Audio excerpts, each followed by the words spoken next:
Yeah, I'll react to that, sure. Gentlemen and ladies, hello. Okay. I am not afraid to tackle this. You are not afraid to tackle this. We will tackle it together. The British monarch family tree. Alfred the Great to Queen Elizabeth Eldos. Let's do it. My name is Connor. Hello, guys. Or if you are new, hi. And I like to, I don't know. I like to do stuff.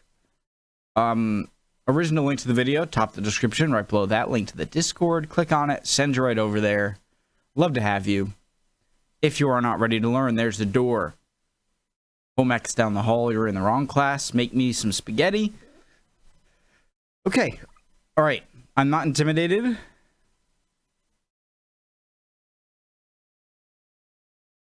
I got my coffee. I got you guys. Let's do it. Preemptive like. Bell icon. HD. Go. Today I'm going to show you the family tree of the kings and queens of England, Great Britain, and the United Kingdom. I'll be starting with Alfred the Great and going all the way down to the current monarch, Queen Elizabeth II. I'll be using my European royal family tree chart, which can be purchased as a poster from my website usefulcharts.com. That's cool. What was I gonna say? Right, so after Queen Elizabeth passes away, it will be Prince Charles, right, who will be the king, and then after him, it will be the first son of Diana, William.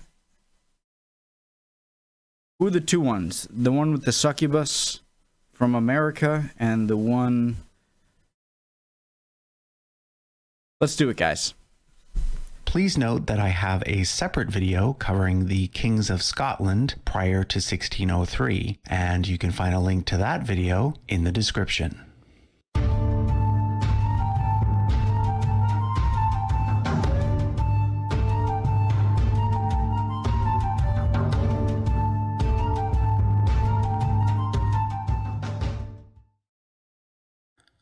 So let's start with Alfred the Great. Now, Alfred the Great was not actually a king of England. At that time, England was divided into several smaller kingdoms, one of which was known as Wessex, and that's where Alfred the Great was king. But during his reign, Wessex grew to dominate the other kingdoms, and eventually, through his son and his grandson, they ended up conquering all of England. So it's actually his grandson, Athelstan, who is generally considered to have been the first king of the English.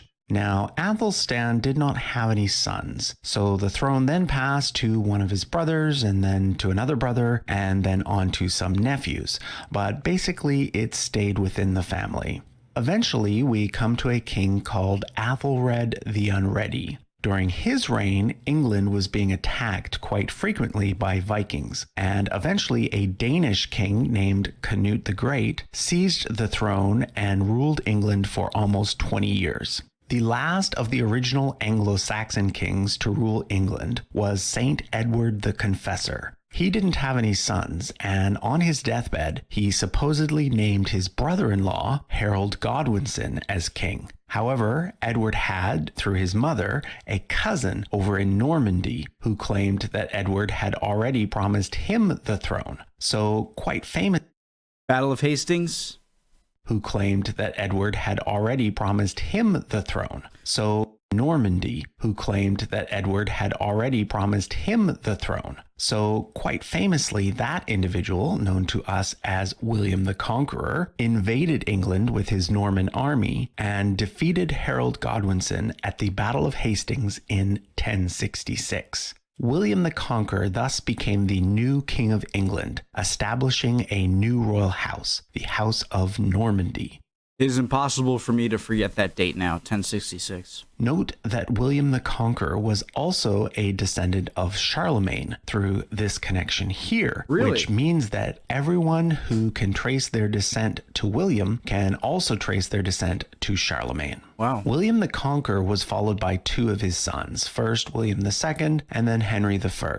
Now, Henry I had a son, but that son died in an incident known as the White Ship Disaster, along with several other members of the royal family. This led to a period called the Anarchy, because when Henry I died, two different people claimed the throne. One was his daughter Matilda, and the other was his nephew, Stephen. Matilda had previously been married to the Holy Roman Emperor, so she is often referred to as Empress Matilda. Through her second marriage, though, she had a son named Henry, and eventually Henry defeated Stephen and became King Henry II. This established a So she divorced the Holy Roman Emperor?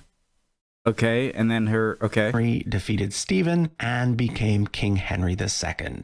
This established a third royal house, the House of Plantagenet, named after Henry II's father. Now, what a lot of people don't know is that the House of Plantagenet descended from both the Normans and the original Anglo-Saxon kings. If you follow Henry II's maternal line, you come to Saint Margaret of Scotland, who was a granddaughter of Athelred the Unready. This means that every monarch from this point forward was a descendant of both William the Conqueror and Alfred the Great.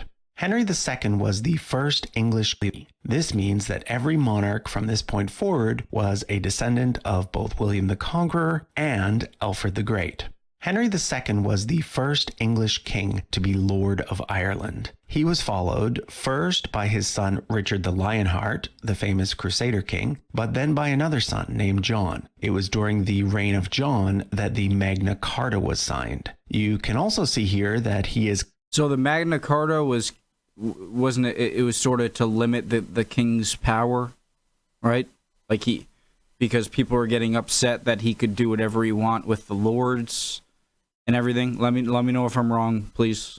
Reign of John that the Magna Carta was signed. You can also see here that he is connected to several important Welsh princes through his daughter Joan. After John, we get his son Henry III, who had a nice long reign. Note that during his reign, his brother Richard was elected Holy Roman Emperor, although he was never crowned. Henry III was followed by Edward I, who conquered Wales. So it was at this point that the title Prince of Wales started to be given to the eldest son of the king. I'm very surprised how Wales was able to withstand the English for so long, being that it was right next to them, and maybe because it's really mountainous and probably crazy people, or the title Prince of Wales started to be given to the eldest son of the king. We then get Edward II and then Edward III. Edward III had a long reign, and therefore when he died, the throne passed to his grandson, Richard II. But Richard II was an unpopular king, and during his reign, the throne was seized by his cousin, Henry IV. We then get Henry V and Henry VI. It was during the reign of Henry VI that the Wars of the Roses began, because one of his relatives claimed to be the true king. That person was Edward IV. Basically, Henry VI was the most senior descendant of Edward III based on a strict male-only line, but Edward IV was the most senior descendant based on a line that allowed female heirs. So you ended up with the York side, symbolized by the allowed. The fourth was the most senior descendant based on a line that allowed female heirs. So you ended... Okay, so technically the Edward IV was the most senior descendant, but it was through female lines. And so over here they're saying, although it's slightly less senior, it's in the male line. Up with the York side, symbolized by the white rose, and the Lancastrian side, symbolized by the red rose. Eventually, the Yorkists won, and Edward IV was followed by his young son, Edward V.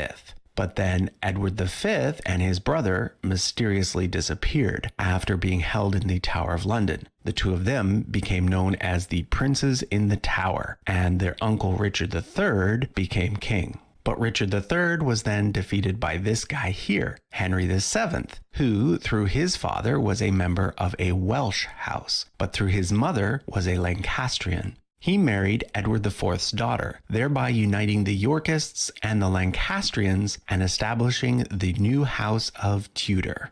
We then come to one of England's most well-known kings, King Henry VIII.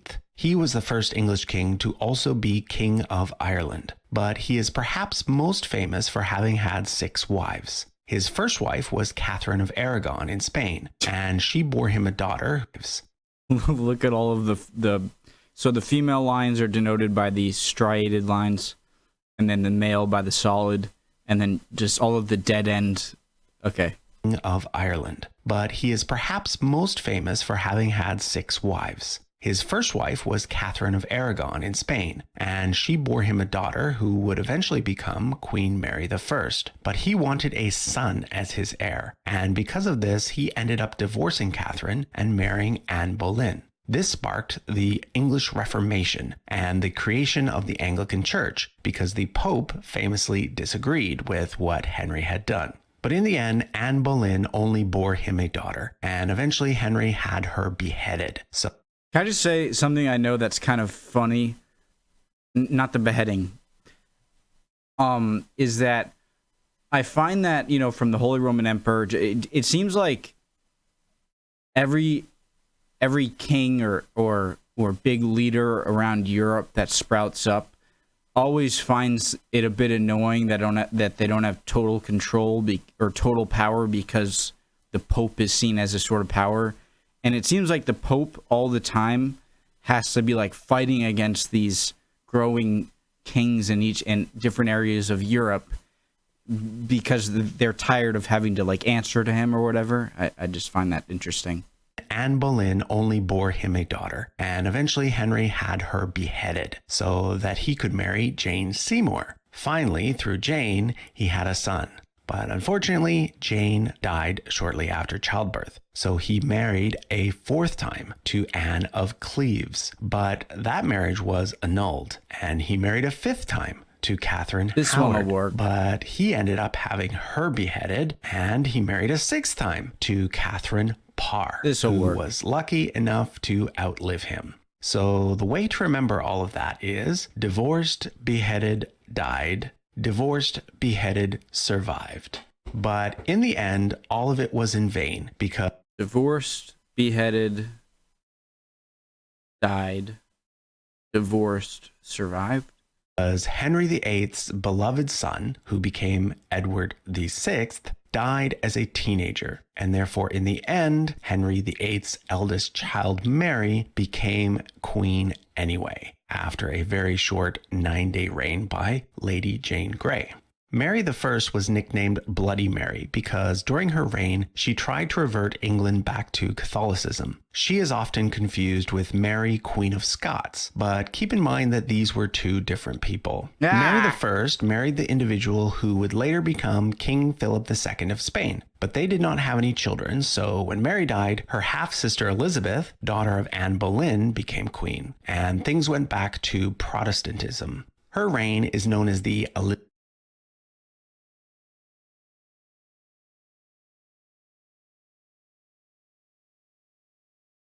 I thought it was Queen Elizabeth who married that guy. This guy, King Philip II. And they couldn't really like get it on or whatnot.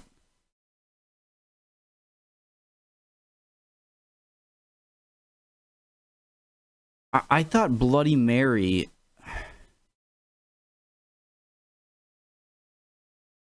Oh god, this is where it gets really confusing. I thought Bloody Mary was Bloody Mary because she wore a red dress when she got beheaded, but that's got to be Anne Boleyn then. Because Queen Mary is the daughter of Henry VIII. No, of Henry VIII. So Queen Mary and Queen Elizabeth are half sisters? So the same dad, but two different moms. Queen, and things went back to Protestantism. Her reign is known as the Elizabethan Age, and it was during her time on the throne that Shakespeare was performing his plays. Elizabeth I is remembered as the Virgin Queen because she never married and never had any children. So with her, the House of Tudor came to an end. What happened next was that the throne of England passed... Why does Queen Elizabeth the only one that has like the super pale ghost-like face? ...to the House of Stuart from Scotland. The reason for this is that Henry VIII had a sister named... Tudor came to an end. What happened next was that the throne of England passed to the House of Stuart from Scotland. The reason for this is that Henry VIII had a sister named Margaret, who married the King of Scotland. So every time that there's a dead end in a bloodline, they have to like trace back up the family tree to find the closest branch to go down and then pick a new heir. Is that Henry VIII had a sister named Margaret, who married the King of Scotland, and it was their line that suddenly became the most senior. Now, Elizabeth had actually had Mary, Queen of Scots, beheaded for treason, but it was her son, James, who ended up becoming Elizabeth's heir. So guys, go scroll ahead if you want. I'm going to rewind again. Just fast forward until I get back to this part, okay? I'm not going by this without understanding it. The King of Scotland. For this is that the throne of England passed to the House of Stuart from Scotland. The reason for this is that Henry VIII had a sister named Margaret, who married the King of Scotland, and it was their line that's... So, King Henry's line dies, so they go back up. Oh, King Henry has a sister. Had a sister named Margaret. Let's go down married there. The King of Scotland, and it was their line that suddenly became the most senior. Now, Elizabeth had actually had Mary, Queen of Scots, beheaded for treason, but it was her son, James, who ended up becoming Elizabeth's heir. Okay. So with James, the thrones of England, Scotland, and Ireland became united. He was known as James the Sixth and First because he was the sixth King James in Scotland, but the first King James in England. He was followed by his son, Charles I, but Charles I wanted too much power. Charles I. I know Charles I, okay? Charles I was the whole English Civil War stuff, right? It was where, what's his name? Crowley? Or, what's his name? The guy who eventually became, oh, what's his name? Come on.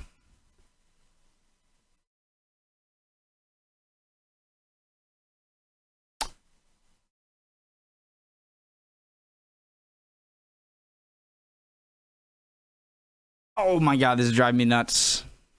And this led to the English Civil War, which then led to the king being beheaded and the country becoming a commonwealth for about a decade, ruled primarily by a fellow named Oliver Cromwell. But eventually the monarchy was restored with Charles II, who was then followed by his brother James II. But then a problem arose because James converted to Catholicism and had a... Sorry, so that reminds me of like when Louis the 16th, or the one that was beheaded in France, the French Revolution, Louis the 16th, and then there was Napoleon, who was kind of there for a bit, and then it returned again to Louis the 17th, right? And maybe that's a bad...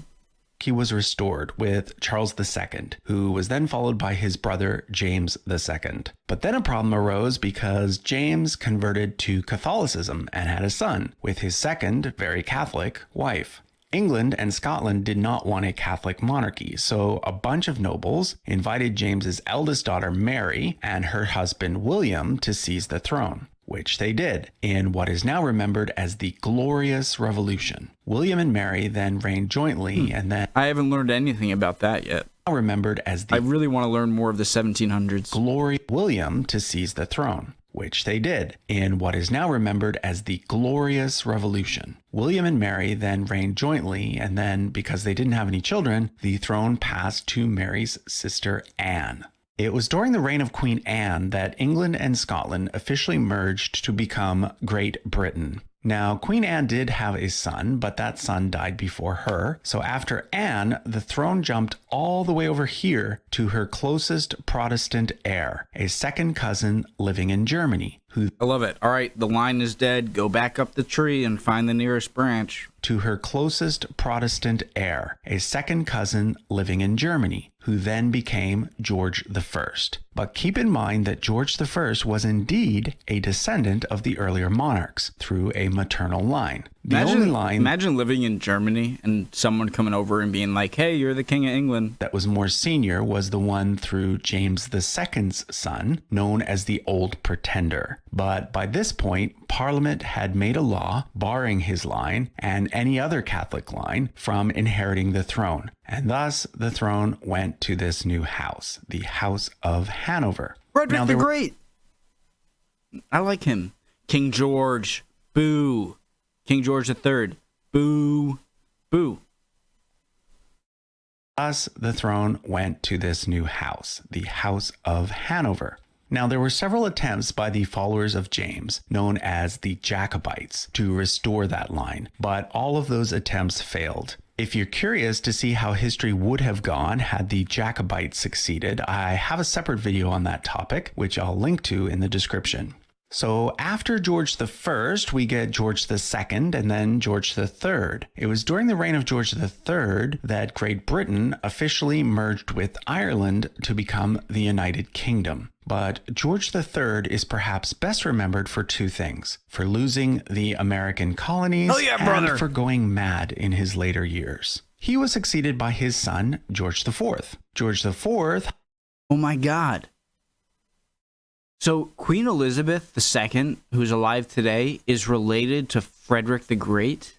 In his later years. He was succeeded by his son, George IV. George IV had a daughter who died in childbirth, and thus after him, the throne passed to his brother, William IV, and then on to the daughter of another brother who became Queen Victoria. My favorite English monarch. I don't really even know a lot about her, honestly. So maybe I shouldn't say that. It's just my favorite period of English history that I love, even though I do want to learn more about the 1700s, the 18th century, is the Victorian era in Britain. I honestly extended a bit. Say like Victorian era to like end of World War I, or maybe, Queen Victoria was one of the longest reigning monarchs in British history, and it was during her time on the throne that the British Empire reached its peak. She married Prince Albert from the House of Saxe, Coburg, and Gotha, and so therefore after her we once again get a new royal house. Her son, Edward VII, was followed by his son, George V. George V was king during World War I, and during that war, because the UK was fighting against Germany, they changed the name of the royal house to a less German-sounding name, and that's why today the royal house is known as the House of Windsor. Her son, Edward VII, was followed by his son, George V.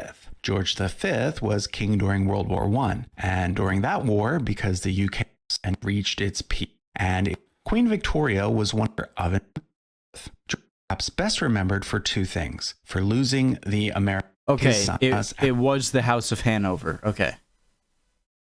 Prince Edward, and during that war, because the UK was fighting against Germany, they changed the name of the royal house to a less German-sounding name, and that's why today the royal house is known as the House of Windsor. But it's still technically the House of Hanover. It was also during the reign of George V that most of Ireland started down the path towards their independence. George V was succeeded by his son Edward VIII, but Edward VIII reigned less than a year because he wanted to marry an American named Wallis Simpson, which was a very unpopular thing to do. So he ended up abdicating, meaning he gave up the throne, and his younger brother became George VI. George VI reigned until 1952, and because he had only daughters, he was followed by a female monarch, the current queen, Elizabeth II, who is at the moment in her 68th year on the throne. She will likely be followed by her son Charles, who would then become King Charles III, although he might choose to reign as George VII instead. After that, we're likely to get a King William V and then a King George VII or VIII.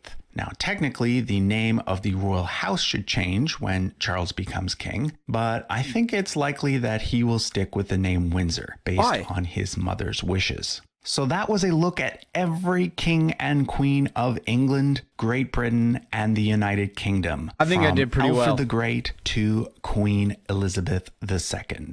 Once again, if you'd like to see the tree of some earlier Scottish monarchs, I've got a separate video on that. And if you want to buy the poster, you can head over to my website, usefulcharts.com.